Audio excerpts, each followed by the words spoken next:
આગ ઝરતી ગરમી વચ્ચે માવઠાની આગાહી. હજુ 3 દિવસ વરસશે અગનજ્વાળા. 3 દિવસ બાદ માવઠાની આગાહી.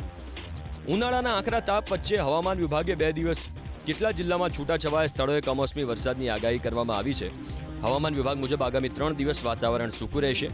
18 એપ્રિલ સુધી રાજ્યમાં કાળઝાળ ગરમી વરસશે. આજના તાપમાનની વાત કરીએ તો અમદાવાદ અને રાજકોટમાં તાપમાનનો પારો 40.7 ડિગ્રી પર પહોંચી ગયો, તો ગાંધીનગરમાં 40.2 ડિગ્રી અને અમરેલીમાં 40.1 ડિગ્રી તાપમાન નોંધાય, જ્યારે ભુજમાં 40.6 ડિગ્રી, વડોદરામાં 39.8 ડિગ્રી તાપમાન નોંધાય. આ તરફ વલ્લભ વિદ્યાનગરમાં 39.5 ડિગ્રી અને ડીસામાં તાપમાનનો પારો 39 ડિગ્રી પર પહોંચ્યો. 18 એપ્રિલ સુધી દરિયાકાંઠાના વિસ્તારોમાં ગરમ અને ભેજવાળા પવનો ફૂંકાશે, જોકે ત્યારબાદ તાપમાનમાં 2 થી 3 ડિગ્રીનો ઘટાડો થશે. 19 અને 20 એપ્રિલે કેટલાક જિલ્લામાં કમોસમી વરસાદની પણ હવામાન વિભાગે શક્યતા વ્યક્ત કરી. 19 એપ્રિલે અમરેલી, ભાવનગર, અરવલ્લી, મહીસાગર અને દાહોદ જિલ્લાના છૂટાછવાયા સ્થળોએ હળવોથી મધ્યમ વરસાદ વરસી શકે, જ્યારે 20 એપ્રિલે અમરેલી, ભાવનગર, તાપી અને ડાંગ જિલ્લામાં માવઠું વરસી શકે.